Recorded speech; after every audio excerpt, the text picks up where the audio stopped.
Hi.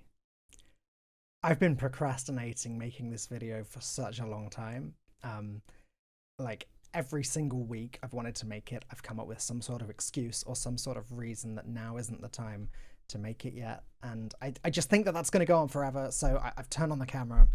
I'm going to start talking. I've got notes, but I don't know to what extent I'm going to use them or even be able to use them. Um, I have really let myself down over the last 4, 5 years, especially when it comes to content, to what I'm doing here on the internet. I don't know what is going on with my camera, but uh, I'll, I'll fix that for the next video. Um, I really have. I've let myself down. I've tried things, not as many things as I've wanted to, and I've had so many scripts, so many ideas, so many things I've wanted to do, and for some reason, I've not been able just to do it. And I'm guessing to anyone sort of who is watching regularly or has been watching regularly, who's been trying to keep up with what I do, you probably think I've given up or stopped trying. And the frustrating thing has been I haven't known why I've not been able to upload. Like, what is that? What's been stopping me? I have an answer now, and I've got a script. I seem to be ignoring it, as I'm just going to say it's ADHD. In December last year, I was diagnosed with ADHD, attention deficit hyperactivity disorder, which was probably one of the most shocking and maybe even pivotal moments of my adult life. When I was at school, ADHD was that thing that naughty kids had, which is a horrendous misunderstanding, obviously, as I know now. But like when I was young, that's how I saw it, because that's kind of the impression that I'd had given to me by the people around me.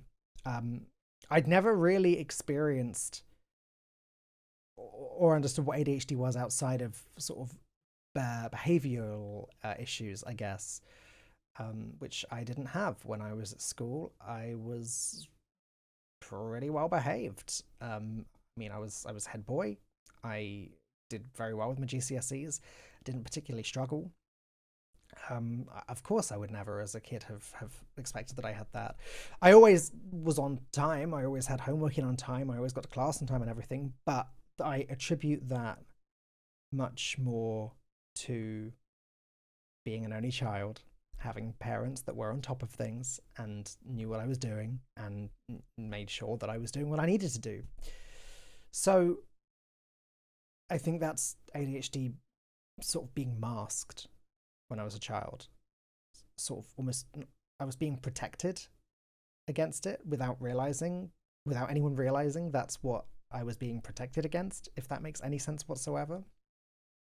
I struggled more when I got to college, for sure. Things got a lot harder. I found GCSEs, well, for me, they were not easy. That's not the right word, but they weren't a struggle. It was straightforward.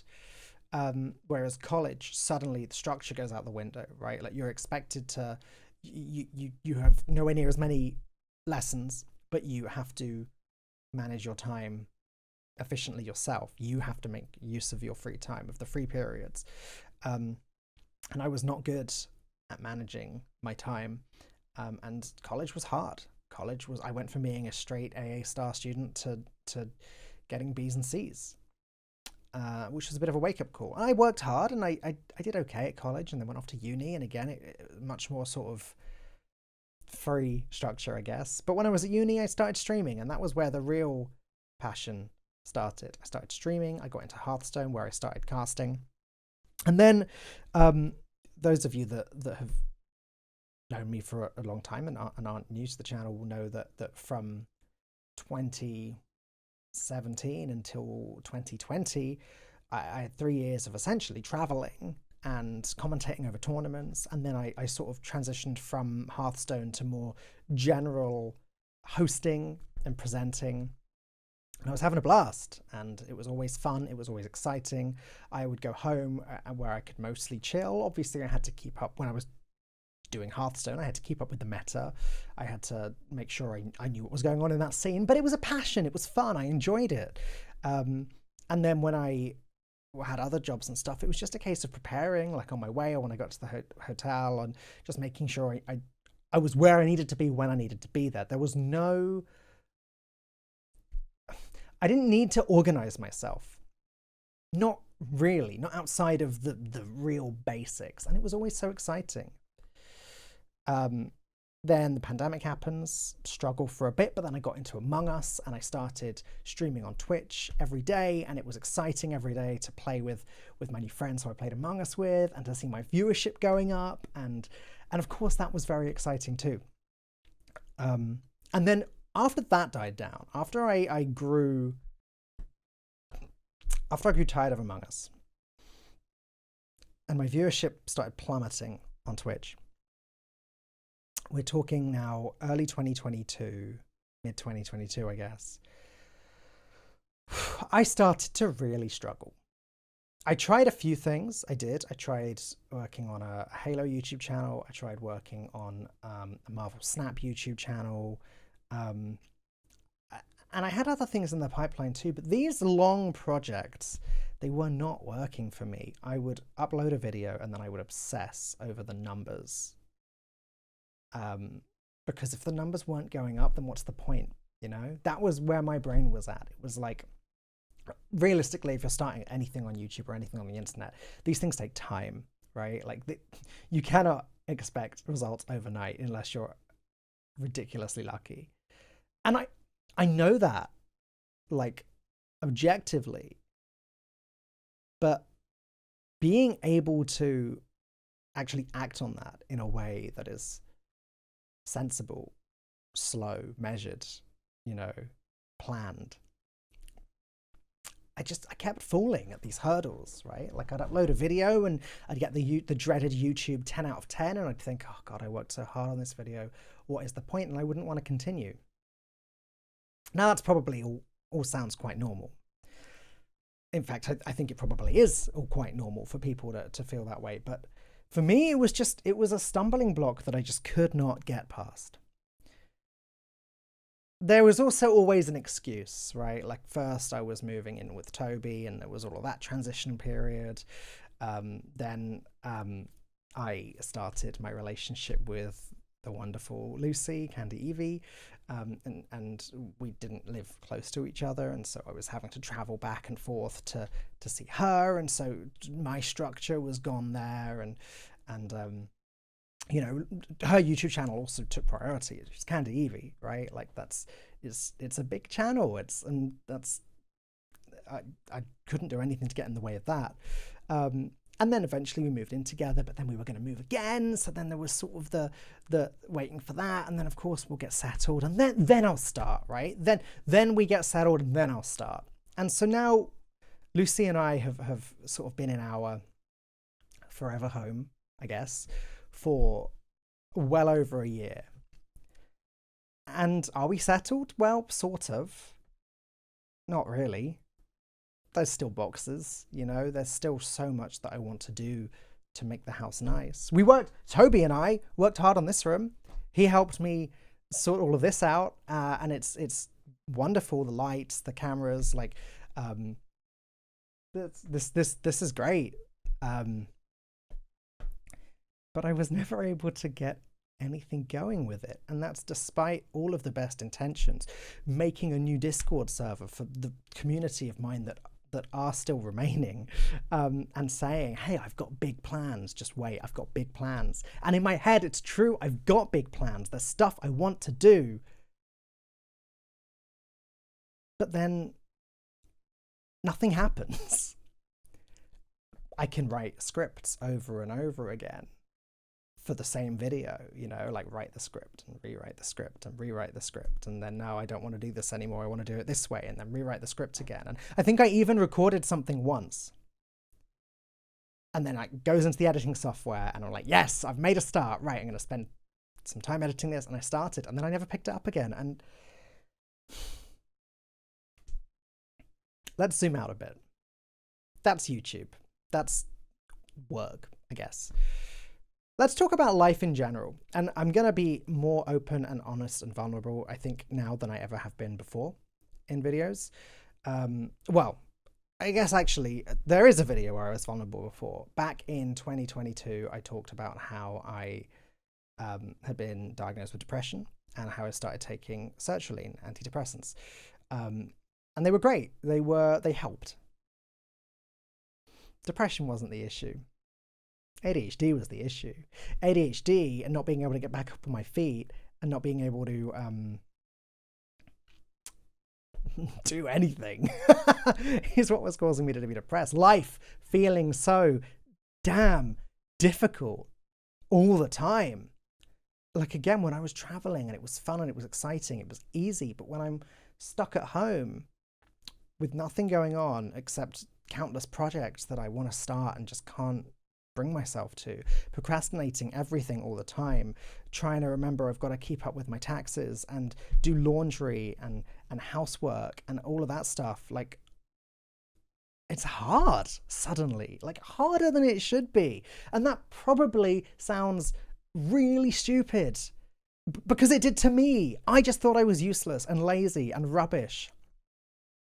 It turns out it's ADHD. Let's talk about ADHD. What is it? Because I mentioned at the start of this video, I've completely ignored this script. I've gone completely off base. I don't know what I was planning on doing for this video, but it wasn't this. ADHD is not the thing that naughty kids have at school. It can, I guess, show itself in misbehavior at school because there is the hyperactivity part, attention deficit hyperactivity disorder. There used to be two different things. One was that and the other was ADD, which was just attention deficit disorder. One day they got merged into the same thing. They are both just ADHD now. But a lot of people, a lot of doctors from the research I've done online actually hate that happened because it suddenly doesn't get picked up in people that don't display in a hyperactive way. I don't think I've ever been hyper. There are some people that are hyper outwardly with ADHD. There are some people that are hyper in the brain. That's how Toby is, right? I know that Toby has made a bunch of videos on his ADHD, and that's how his presents itself. He has a very noisy head all the time. He's always got conversations replaying, soundtracks playing, etc., etc. I don't have that. So I've known Toby has had ADHD for most, like, basically all of our whole friendship. But he had no idea that I did, because I had no idea that I did, because we were both looking at it through the lens of what his is like. Mine isn't hyperactive. Mine is inattentive. That's sort of the other main... If one of the main ways that you can have ADHD is hyperactive, the other is inattentive. That's what I was diagnosed with, ADHD inattentive. You can have both, a mix of both. I was diagnosed with inattentive ADHD. I only even went for an assessment because Lucy suggested it. Because, you know, having sort of lived with me for a while, she just had her suspicions. Yeah, so I don't even want to say reluctantly. I wasn't reluctant. I asked for an assessment and I went through the whole NHS system and it took, like, I don't know, 9 months, something like that. And then I got the diagnosis and I was shocked. Because if you asked me 2 years ago, I would have probably laughed at you because I had no idea. I didn't know what ADHD was even. I didn't know that when I'm sat in my office chair and looking across the room at clothes that are on the floor or like empty Coke cans that just need to go in the bin that's right next to them, and when I'm sat here looking at them feeling this immense amount of guilt because for whatever reason I cannot get out of my chair and just put the can in the bin, even though it's a 1-second job. My brain would prefer me to just sit here and look at it and feel guilty and look at it and procrastinate and feel guilty about the fact that I'm procrastinating the 2-second job of putting an empty can into a bin. That's how my ADHD presents itself. Executive function. again, another term I'd never heard of until recently, but just the ability to sort of plan and do things. So yeah, I found out that I'm neurodivergent at 31 years old. And I know I'm not alone as well. ADHD is very often diagnosed late in people's lives, especially the non-hyperactive version. Because the reason when I was at school, I thought it was the naughty kids that had ADHD is because they were the ones, I guess, where it actually got picked up on. Whereas me, because I was so lucky and I had parents that were sort of keeping me on track, just doing normal parent things, but just doing them very well. As I was an only child, I had all of their attention. It just got missed. And then I started traveling and doing all of the cool casting stuff. It got missed again. It turns out that was the perfect job to mask ADHD, because when everything is exciting and everything is novel, ADHD doesn't present itself. It presents itself in sort of boring, everyday life. And it turns out one of the hardest things to do when you've got ADHD is to get back up. I lost my casting work with the pandemic. I lost my streaming career when I fell out of love with Among Us. I have spent the last 4 years trying and failing at starting anything else. I basically gave up. I didn't want to admit it, but I had, I think, given up on myself.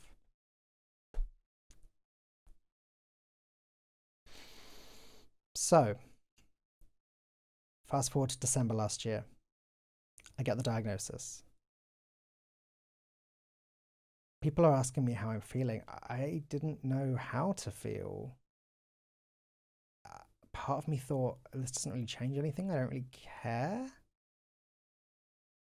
And then, I don't know, over the next few weeks, it really, really hit me. Like over Christmas last year. It's like my symptoms suddenly got worse because I was aware of them. Like, I really do not want to pick up that can of Coke and put it in the bin. Like, I really do not want to do that right now.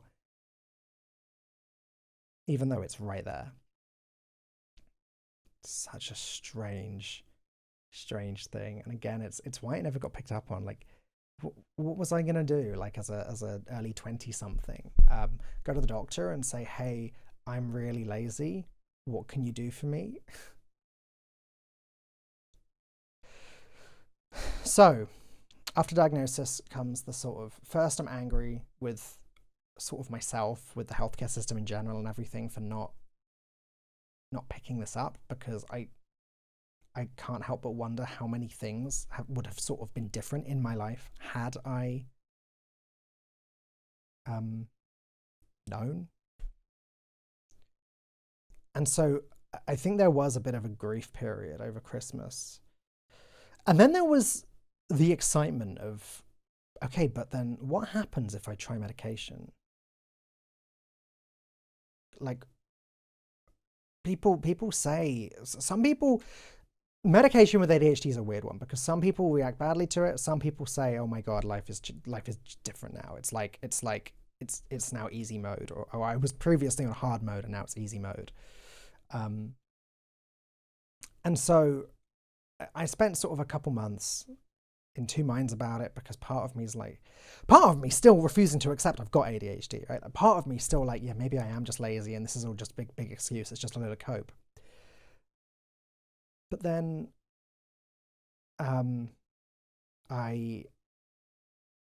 there's a whole other rabbit hole. Like, I'm going to make a separate video on medication. There's a whole rabbit hole I want to go down about how rubbish the system is, because ultimately I got the diagnosis and then felt like, okay, now I know I've got ADHD. I actually would love to do something about it. And then they come back to you like, oh yeah, okay, well, current wait time 16 weeks, which sort of meant I was going to just sit and do nothing for 16 weeks because that's kind of what I wanted to do at the time. But I decided to go private with medication, skip the NHS, and I was able to get it within a week. And yeah, medication worked for me. I've been on it for around 40-ish days now, so it's still early days. And as I said, I will make a whole video on medication at some point soon, because there's always people looking it up, right? Like even like you watching now, if you're watching just because you watch my other content or whatever, you might find it extremely boring, and in which case I'm so sorry, I apologize. There will be people looking it up. I was looking it up when I was looking into starting ADHD, and it's one of those niche things that when people want to know, they really want to know, and they want to know everything. But the short version is I started taking it, and suddenly, genuinely overnight, right, or like within 2 hours of taking it, I found myself picking up clothes off the floor and tidying the house and doing stuff. In the last 3 or 4 weeks of being on medication, I have done more to make our home nice than I've done in the last year and a bit of living here. And I think the best way to put it is that it's given me a new lease of life. It genuinely has. I find myself more often in a good mood. And it's not because the medication does anything to your mood, but because I am doing more, and I am proud of myself for doing more, and therefore my mood is better. I'm sleeping better. My sleep has been getting worse and worse and worse. One of the side effects of ADHD medication is supposed to be it messes up your sleep. It did the opposite for me. It fixed mine. Mine was already messed up. It's better now. And yeah, there have been on like good days and bad days since starting medication, of course. I mean, there will be everyone has good days and bad days, but days where they're more motivated and days where they're less. But yeah, I think I've probably rambled enough for this video. I will do a follow-up on meds, and there's also so many other things I want to talk about, but I wanted to do this first because this video is important to me. I've been gone really from the internet. Like, my heart hasn't been in this since 2021, 2022. And I think I'm actually ready to come back this time. Now, I don't want to overpromise and underdeliver, which is what I've done. I've done nothing but overpromise and underdeliver for the last 4 years. So I'm not committing to regular streams or regular uploads or anything. But I'm in the best place mentally that I've been in for such a long time. I feel like my life is more in my control than it ever has been.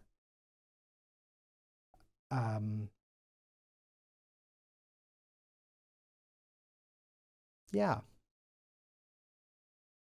The diagnosis at the time felt like the worst thing that had ever happened to me. Now that I'm sort of a couple months in and I've been on medication and everything, I feel like it's the best thing that ever happened to me. Thank you for listening.